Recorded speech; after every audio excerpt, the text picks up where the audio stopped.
Alhamdulillah berkat bocoran informasi dari Hacker Vault, Satgas Mafia Bola dan polisi berhasil tangkap 6 tersangka dari dalam tubuh PSSI. Berikut cerita selengkapnya.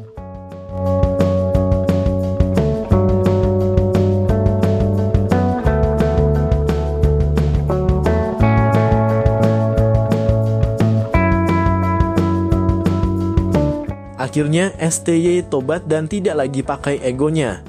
STY benar-benar berubah pasca ramainya berita tentang STY out.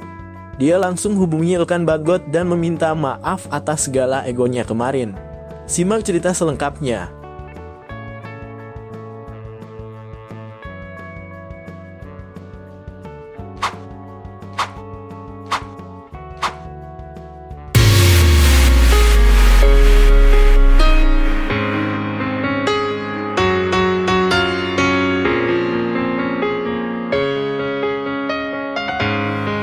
Setelah sempat memanas dengan tagar #Steot yang ramai digaungkan supporter di media sosial, pelatih timnas Indonesia, Shin Tae-yong, akhirnya menunjukkan perubahan sikap. Kritik tajam yang dilayangkan masyarakat dan evaluasi mendalam dari PSSI tampaknya menjadi momen introspeksi bagi pelatih asal Korea Selatan tersebut. Shin Tae-yong dikabarkan langsung mengambil langkah besar dengan menghubungi Ilkan Bagot, salah satu bek andalan timnas Indonesia, untuk kembali memperkuat skuad Garuda pada FIFA Matchday Januari mendatang. Langkah ini menjadi sinyal positif bahwa Shin kini lebih mengutamakan kepentingan tim ketimbang egonya. FIFA Matchday Januari sendiri disebut-sebut akan menjadi ajang bergengsi, karena timnas Indonesia dijadwalkan menghadapi Portugal dalam laga persahabatan. Jika kabar ini benar, maka pertandingan tersebut akan menjadi tantangan besar bagi tim Garuda untuk mengukur kemampuan mereka melawan salah satu tim terkuat di dunia. Dengan keputusan ini, Shin Tae-yong berharap bisa kembali mendapatkan kepercayaan dari supporter yang sebelumnya mulai kehilangan keyakinan terhadap kepemimpinannya. Mampukah Shin dan timnas Indonesia bangkit pada FIFA Matchday mendatang? Semua mata kini tertuju pada langkah selanjutnya.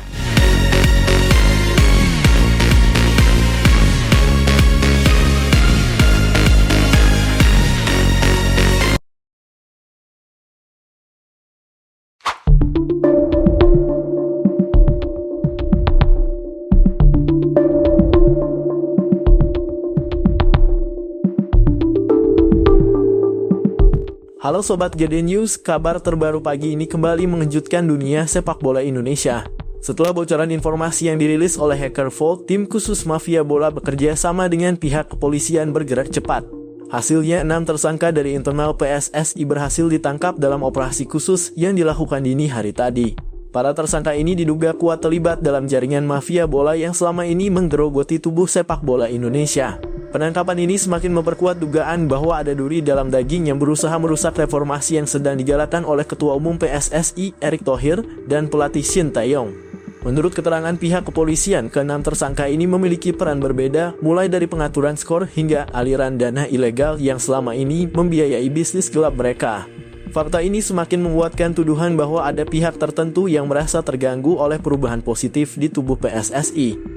Sementara itu, Hacker Vault mengapresiasi tindakan cepat aparat, namun memberikan peringatan bahwa masih ada aktor besar yang belum tersentuh. Ini baru permulaan, ujar Vault dalam pesan terbarunya. Sobat GDNEWS, bagaimana pendapat kalian tentang penangkapan ini?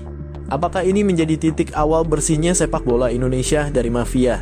Mari terus kawal perkembangan kasus ini dan pantau berita selengkapnya hanya di GDNEWS. Jangan lupa subscribe agar tidak ketinggalan update terbaru.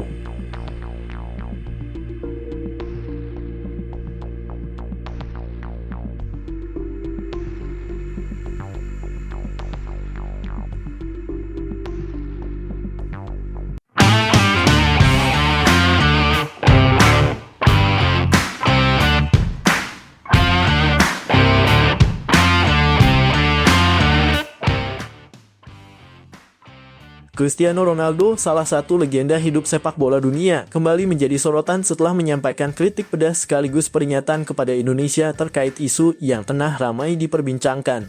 Isu tersebut mengemuka setelah beredar rumor bahwa PSSI, di bawah kepemimpinan Erick Thohir, tengah mempertimbangkan untuk mengganti pelatih timnas Indonesia, Shin Tae-yong, dengan Erik ten Hag, pelatih asal Belanda yang sebelumnya pernah berseteru dengan Ronaldo di Manchester United. Seperti diketahui, hubungan antara Ronaldo dan Erik ten Hag sempat menjadi pusat perhatian dunia sepak bola ketika keduanya berada di Manchester United. Konflik internal yang muncul saat itu berujung pada keluarnya Ronaldo dari klub tersebut. Dalam beberapa wawancara, Ronaldo secara terang-terangan mengkritik gaya kepemimpinan ten Hag yang dinilainya arogan dan tidak menghormati para pemain senior. Ketika kabar ini sampai ke telinga Ronaldo, ia dikabarkan kecewa dan merasa keputusan ini, jika benar terjadi, akan menjadi langkah mundur bagi sepak bola Indonesia. Ronaldo menganggap Shin Tae-yong telah membawa perubahan positif bagi timnas Indonesia dengan meningkatkan performa dan mentalitas para pemain muda. Ia bahkan menyebut bahwa STY adalah pelatih yang tepat untuk membangun fondasi jangka panjang, sehingga menggantinya dengan sosok kontroversial seperti Erik ten Hag bisa merusak perkembangan yang sudah berjalan. Selain itu, Ronaldo menyoroti pentingnya stabilitas dalam sebuah tim nasional. Menurutnya, perubahan pelatih apalagi di tengah proses pembangunan tim bisa menjadi bumerang yang justru membuat Indonesia kehilangan momentum untuk berkembang lebih jauh. Ia juga mengingatkan bahwa Erik ten Hag dikenal memiliki pendekatan yang cenderung kaku dan seringkali menimbulkan konflik internal seperti yang terjadi di Manchester United. Kritik Ronaldo ini memicu perdebatan di kalangan penggemar sepak bola Indonesia. Banyak pihak yang mempertanyakan alasan dibalik keputusan PSSI jika benar mereka akan memilih Erik ten Hag. Pasalnya di bawah Shin Tae-yong, timnas Indonesia telah menunjukkan peningkatan signifikan, baik dalam performa di lapangan maupun dalam membangun kepercayaan diri para pemain. Di sisi lain, ada pula yang mendukung ide mendatangkan pelatih kelas dunia seperti Erik ten Hag dengan harapan pengalaman dan taktiknya mampu membawa Indonesia bersaing di level yang lebih tinggi. Namun tidak sedikit yang khawatir bahwa masalah karakter dan kepemimpinan Erik ten Hag justru dapat menjadi batu sandungan dalam perjalanan timnas Indonesia. Kini bola ada di tangan PSSI dan Erick Thohir. Apakah mereka akan tetap mempercayai Shin Tae-yong yang telah berjasa besar atau mengambil risiko dengan merekrut Erik ten Hag? Publik sepak bola Indonesia bahkan dunia kini menunggu keputusan penting yang akan menentukan masa depan timnas Garuda.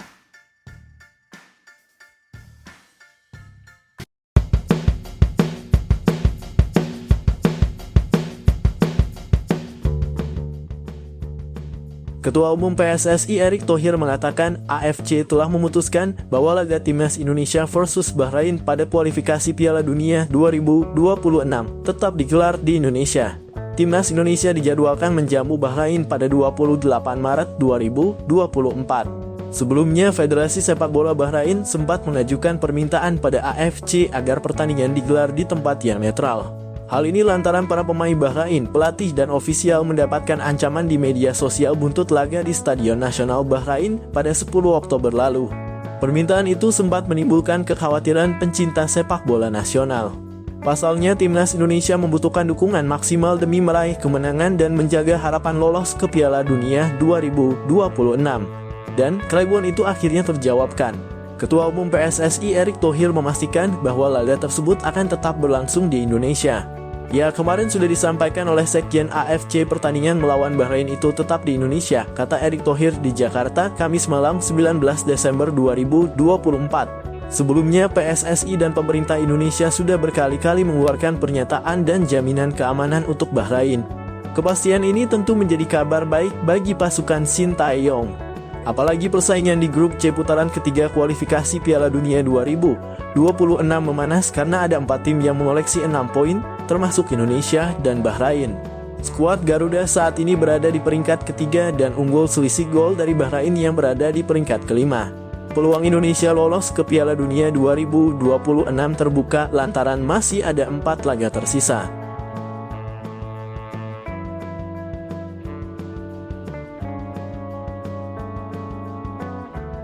We need to respect that from Indonesia again.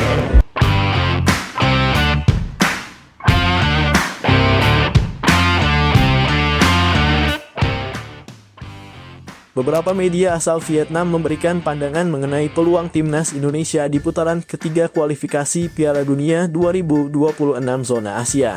Timnas Indonesia sendiri tergabung dalam grup C bersama Australia, Jepang, Arab Saudi, Bahrain, dan Cina. Sejauh ini, timnas Indonesia telah menjalani 5 pertandingan di kualifikasi Piala Dunia 2026. Dan dari laga-laga tersebut, JITZES berada di posisi juru kunci klasemen grup C dengan total 3 poin. Meski begitu, perjalanan skuad Garuda hingga saat ini tetap layak mendapat apresiasi. Indonesia menjadi satu-satunya negara Asia Tenggara yang berhasil melangkah ke babak ketiga kualifikasi Piala Dunia 2026, serta untuk pertama kalinya dalam sejarah lolos ke putaran ketiga. Melihat hal ini, banyak media internasional yang menyoroti perjalanan timnas Indonesia, salah satunya dari Vietnam. Menurut media The How 247, ada 3 faktor kunci yang dapat membantu timnas Indonesia meraih kesuksesan di kualifikasi ini, yaitu dukungan penuh dari federasi, tim yang solid, dan dukungan besar dari masyarakat. Dengan dukungan tersebut, The How 247 percaya timnas Indonesia memiliki peluang untuk meraih tiket ke Piala Dunia 2026. Sementara itu, media Vietnam lainnya, Soha, juga memberikan pandangannya mengenai peluang timnas Indonesia. Soha menilai bahwa Indonesia memiliki peluang besar untuk melaju ke babak keempat kualifikasi Piala Dunia 2026 zona Asia. Hal ini dikarenakan Bahrain dan Cina dianggap memiliki level permainan yang tidak jauh berbeda dengan Indonesia. Meskipun berada di grup yang cukup sulit dengan tim-tim kuat seperti Jepang, Australia, dan Arab Saudi, Soha berpendapat bahwa Indonesia bisa bersaing untuk memperebutkan peringkat keempat grup C, yang akan mengantarkan mereka ke putaran berikutnya. Dalam pandangan Soha, Bahrain dan Cina adalah tim yang bisa dikalahkan oleh skuad Garuda. Masuk grup sulit, Indonesia masih punya peluang untuk melaju ke Piala Dunia, tulis media Vietnam Soha dalam artikelnya dikutip Kamis (22 Agustus 2024). Di grup Indonesia, kedua tim Bahrain dan Cina tidak terlalu kuat menjadi wakil di Asia, tak jauh berbeda dengan Indonesia. Ini akan menjadi kesempatan pelatih Shin Tae-yong dan anak asuhnya untuk bersaing memperebutkan peringkat keempat grup C guna merenut tiket melanjutkan ke babak keempat kualifikasi Piala Dunia 2026. Lanjut artikel Soha. Meskipun Indonesia berada di grup yang berat dengan peluang melawan Bahrain dan Cina, timnas Indonesia masih memiliki kesempatan untuk melangkah lebih jauh dalam kualifikasi Piala Dunia 2026. Namun kenyataannya perjalanan Indonesia di putaran ketiga ini tidak semudah itu. Bahkan ada salah satu media yang nyumpahin atau mengutuk Indonesia segera tumbang setelah ini saking bencinya lihat kesuksesan Indonesia kali ini. Begitulah narasi kedengkian dari Vietnam.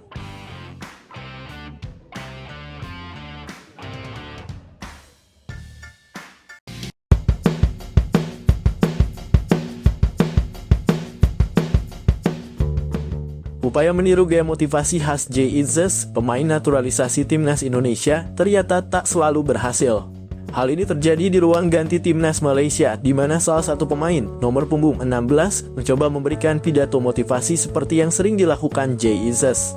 Namun sayangnya, bukannya memotivasi, aksinya justru terlihat konyol dan mengundang tawa dari rekan-rekan setimnya. Dalam video yang beredar, pemain tersebut terlihat berapi-api menyampaikan pidatonya, lengkap dengan gestur menunjuk dan ekspresi penuh emosi. Sayangnya, gaya berlebihannya membuat kesan serius yang diharapkan justru berubah menjadi lucu. Beberapa pemain di sekitarnya terlihat bingung, sementara lainnya tidak bisa menahan senyum, menciptakan suasana yang jauh dari tegang. Netizen pun langsung ramai mengomentari video ini. Banyak yang menyebut upaya ini sebagai parodi gagal Jay Itzes. Kalau mau tiru gaya Jay, harus belajar lebih banyak lagi, nih, ujar salah satu komentar. Meski begitu, ada juga yang mengapresiasi upayanya karena dianggap menciptakan suasana cair di ruang ganti. Meski upaya ini tidak sempurna, semangat dibaliknya tetap patut diapresiasi. Mungkin setelah ini timnas Malaysia bisa mengundang Jay Itzes langsung untuk memberikan pelajaran singkat soal pidato motivasi yang benar.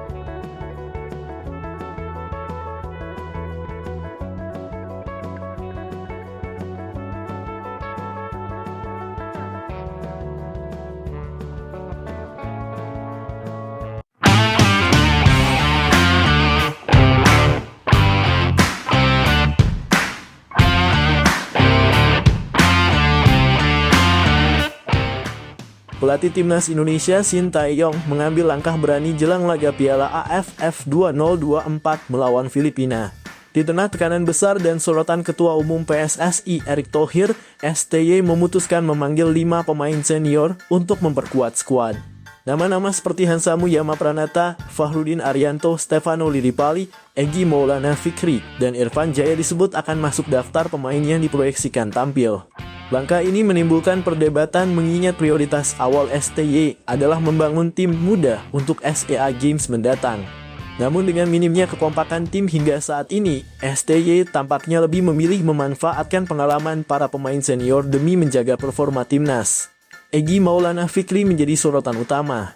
Sebagai pemain senior dengan pengalaman bermain di luar negeri, kontribusinya diharapkan mampu mendongkrak performa lini serang Indonesia. Begitu pula dengan Stefano Lillipali yang bisa menjadi jembatan antara pemain muda dan senior dalam pola permainan. Namun apakah strategi ini cukup untuk meredam tekanan dan membuktikan kualitas STY? Ataukah tekanan justru akan semakin berat jika hasil tidak memuaskan? Semua akan terjawab dalam laga melawan Filipina yang menjadi ujian penting bagi timnas dan pelatih Shin Tae-yong.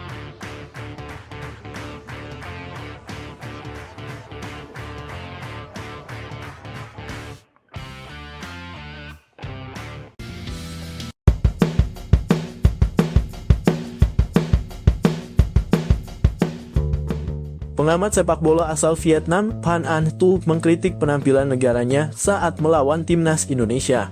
Kritik tersebut didasari karena Vietnam hanya bisa meraih kemenangan tipis padahal melawan timnas Indonesia yang diperkuat U-Strip 22.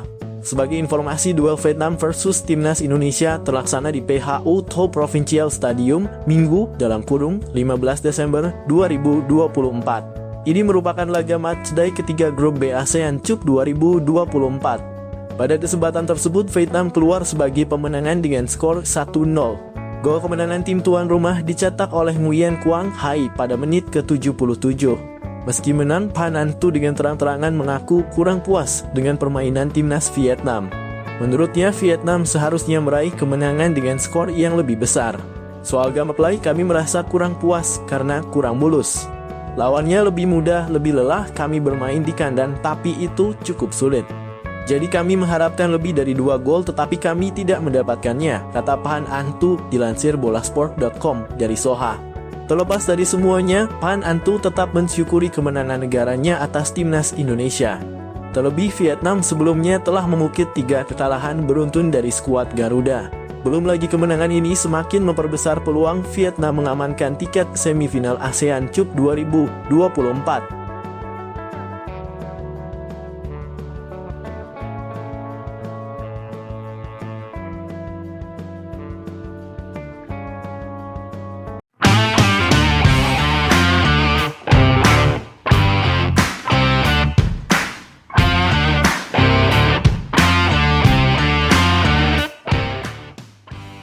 Ketua Umum Persatuan Sepak Bola Seluruh Indonesia PSSI Erick Thohir mengatakan dirinya tak ingin memaksakan Ivar Jenner dan Justin Hubner untuk gabung timnas Indonesia yang kini berjuang di ASEAN Cup 2024.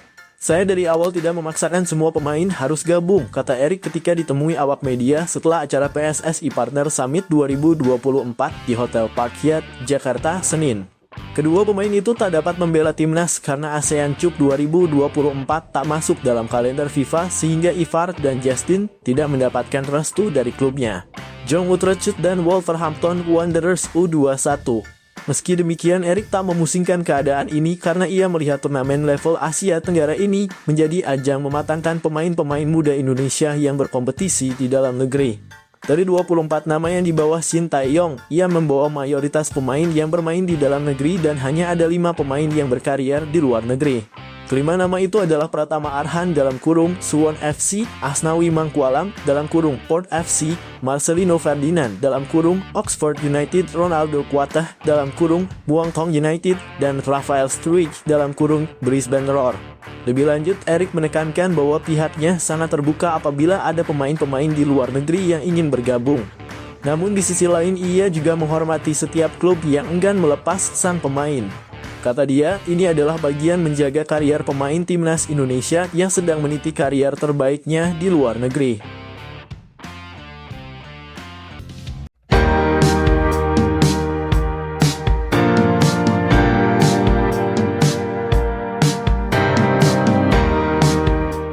Ketua Umum (Ketum) PSSI Erick Thohir meminta kepada pelatih timnas Indonesia, Shin Tae-yong, skuad Garuda harus menang atas Filipina di Piala AFF 2024. Satu target Erick Thohir kepada timnas Indonesia di babak penyisihan Piala AFF 2024 Belenceng. Skuad Garuda gagal mengalahkan Laos usai ditahan 3-3. 2 target lainnya telah terpenuhi. Timnas Indonesia menang 1-0 atas Myanmar dan kalah 0-1 dari Vietnam. Erick Thohir memaklumi hasil negatif itu karena lawan bermain dengan pemain senior. Saya sudah sampaikan bahwa setiap kita mengirim tim, kita punya target. Targetnya juga bukan sesuatu yang hiperbola, ujar Erick Thohir kepada wartawan.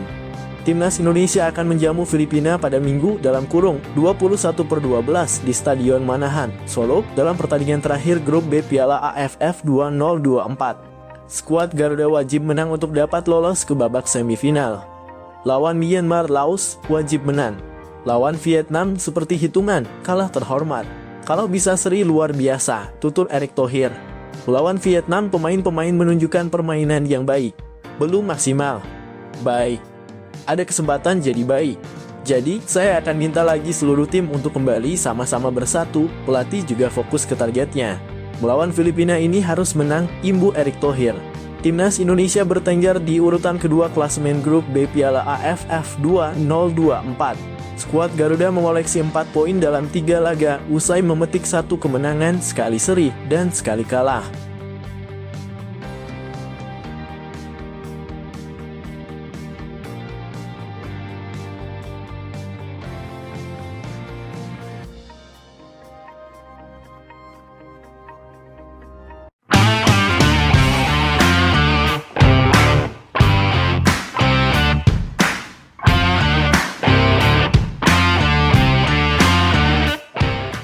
Ketua Umum PSSI Erick Thohir memberikan ultimatum tegas kepada pelatih Timnas Indonesia Sintayong (STY).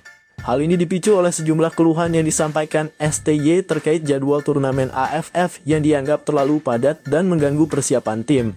Padahal kedua belah pihak sebelumnya sudah sepakat mengenai target yang ingin dicapai di turnamen ini.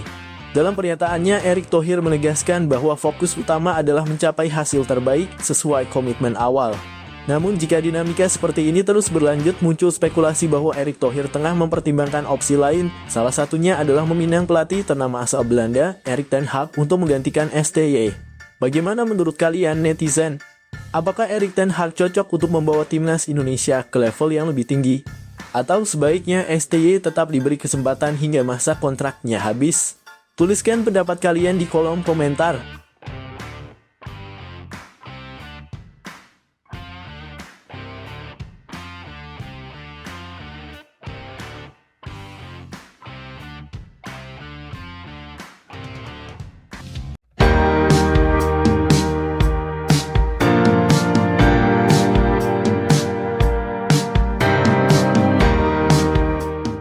Pemain naturalisasi Timnas Indonesia Sandy Walsh mengungkapkan fakta menarik mengenai peningkatan minat pemain berdarah Indonesia untuk bergabung dengan skuad Garuda. Menurutnya, sejumlah rekannya yang memiliki garis keturunan Indonesia kini mulai tertarik dinaturalisasi setelah melihat performa dan prestasi timnas yang semakin melejit. Dulu saat saya pertama kali memutuskan untuk bermain untuk Indonesia, tidak banyak teman-teman saya yang berpikir ke arah itu. Tapi sekarang situasinya berbeda. Mereka melihat Indonesia berkembang pesat dan mulai mempertimbangkan untuk ikut ambil bagian, ujar Sandy Walsh dalam sebuah wawancara eksklusif. Walsh menambahkan perubahan ini tidak lepas dari hasil kerja keras PSSI dan pelatih Sintayong dalam membangun fondasi tim yang lebih kuat. Ditambah lagi dukungan besar dari masyarakat Indonesia terhadap timnas semakin meningkatkan daya tarik bagi para pemain keturunan untuk berkontribusi. Timnas Indonesia kini memiliki visi yang jelas dan itu membuat banyak pemain keturunan merasa bahwa mereka bisa menjadi bagian dari sesuatu yang besar, tambahnya. Fenomena ini dianggap sebagai momentum positif untuk pengembangan timnas Indonesia.